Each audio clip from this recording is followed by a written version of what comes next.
Chapter 208. Pertempuran Aneh 3. Disiram oleh sinar matahari yang diberkati oleh administrator, efek status abnormal level rendah benar-benar sembuh. Sebanyak 6 LV, 2 kutukan Banshee, telah disembuhkan. Semua statistik perlahan pulih. Tantangan, manisnya setelah kepahitan, lengkap pemain yang telah menanggung kutukan Banshee terlama. Meningkatkan status kekuatan sihir sebesar 0,5 poin dan menanamkan kekuatan sihir dengan kekuatan mayat hidup. Matahari buatan memancarkan cahaya hangat dan menghiasi langit dengan pakaian biru. Sinar matahari yang bergelombang di langit segera turun ke bumi dan menyelimuti tubuh dingin Jin Sahyuk.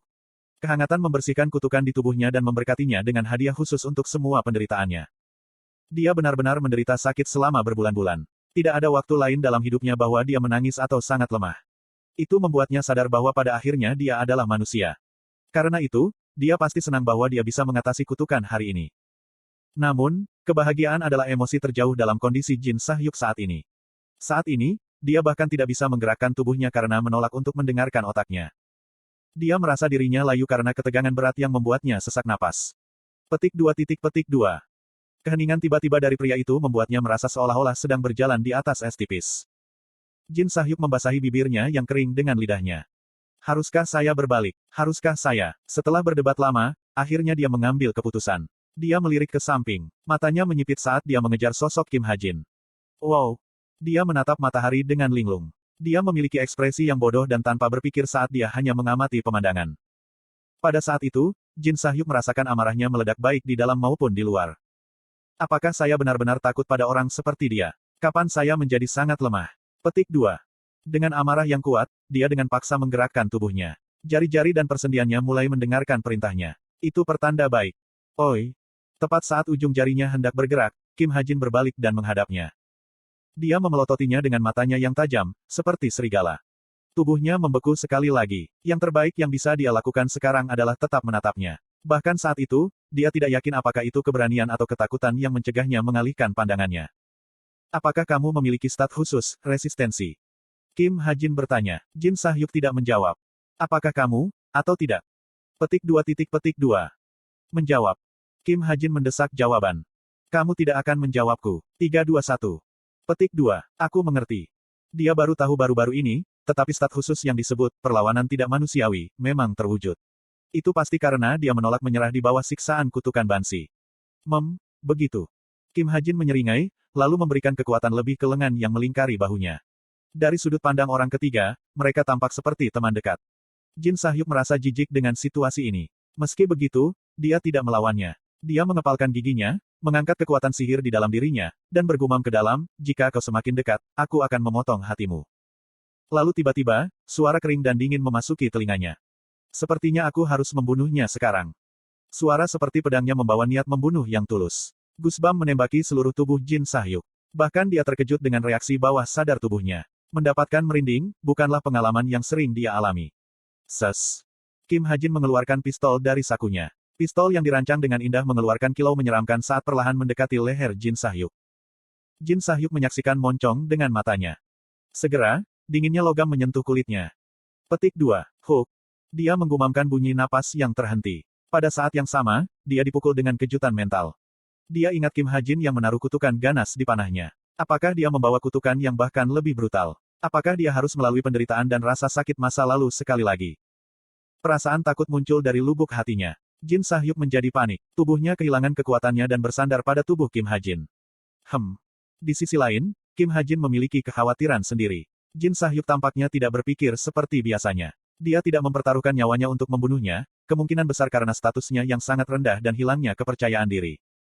Dengan membunuhnya di sini, Kim Ha-jin tahu dia akan mampu menanamkan kondisi mental yang kuat. Keberadaannya akan menjadi trauma untuknya dan mungkin menyebabkan kematian total Jin Sahyuk. Yang perlu dia lakukan adalah menggerakkan tangannya sedikit. Namun, peringatan, banyak administrator mengawasi Anda. Hari ini, pembunuhan dilarang di Prestige.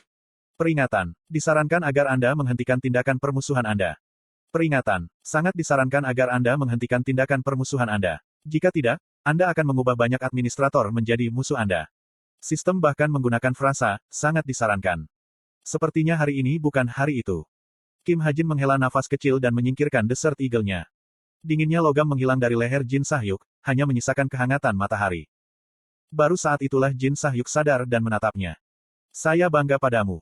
Kim Hajin menepuk kepala Jin Sahyuk alih-alih membunuhnya. Dengan emosi, dia mengacak-acak rambutnya. Itu sangat kuat sehingga bahkan kepala Jin Sahyuk mulai bergetar.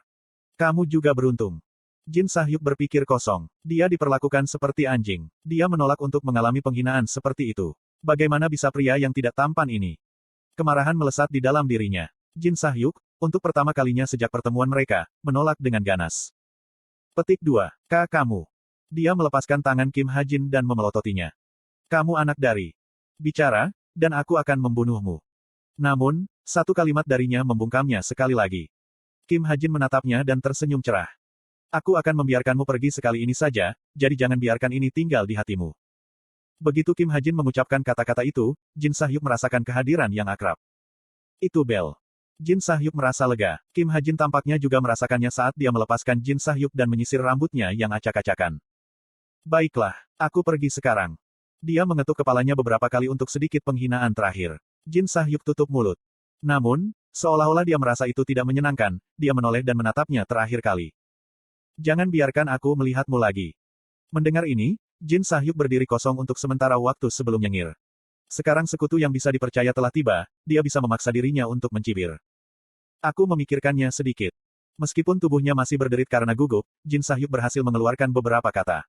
Dia memelototi pria yang telah menjadi musuh bebuyutannya dan mencoba yang terbaik untuk menghilangkan rasa takut yang ditanamkan di dalam dirinya.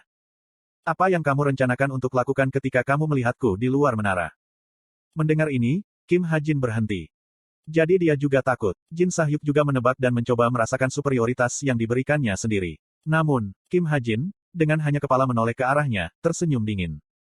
Itu akan sama di luar menara. Meskipun Jin Sahyuk tidak dapat melihatnya, di depan mata Kim Hajin ada pesan sistem yang menegaskan pernyataan ini. Keahlian unik, LV, 8 Clock Hand of Fate diaktifkan. Anda telah memenuhi persyaratan untuk menetapkan target sebagai nasib Anda.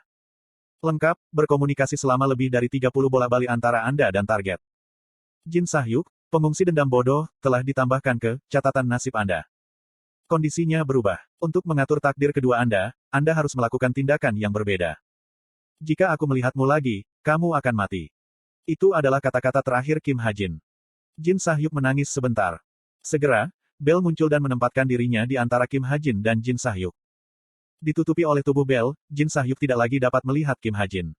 Bel menatap Kim Hajin sejenak sebelum kembali ke Jin Sahyuk. Apakah kamu baik-baik saja, Sahyuk? Jin Sahyuk tidak menjawab. Pikiran dan tubuhnya sama-sama terbakar amarah. Merasakan amarah yang tampaknya meluluhkan otaknya dan menghanguskan hatinya, dia bersumpah pada dirinya sendiri, untuk membuat Kim Hajin menyesal membiarkannya pergi sampai dia batuk darah, untuk memberinya rasa sakit dan penderitaan yang paling menyiksa. Aku bersumpah pada klanku. Suara Jin Sahyuk bergetar, mungkin karena amarah yang luar biasa. Namun, dia tampak menangis ketika air mata berkilau di sekitar matanya. Wow! Di sisi lain, di seberang lantai yang sama, Yo Yonha menyaksikan matahari terbit. Bahkan ketika seseorang yang secara pribadi menggunakan kekuatan sihir dan menyaksikan segala macam mantra sihir tumbuh, pemandangan ini membuatnya heran. Titik menara tertinggi dari Istana Medea yang dipenuhi dengan esensi api, segera menjadi matahari buatan yang naik ke langit. Itu adalah jenis keindahan yang berada di luar alam yang normal, pemandangan ajaib yang hanya bisa ditonton orang dalam keadaan pingsan. Petik 2 tanda tanya petik 2. Mungkin karena dia terlalu terpesona oleh matahari, dia hanya melihat pemain berdiri di sebelahnya setelah beberapa saat. Yo Yonha memalingkan kepalanya ke arah pemilik yang hadir. Petik 2. Rambut pirang seorang gadis bersinar cemerlang di bawah sinar matahari. Melihat kecantikannya yang tampaknya menyaingi elf, Yo Yonha kehilangan kata-kata. Gadis itu, Rahel, membungkuk padanya dengan anggun seperti yang dilakukan bangsawan. Halo. Hai.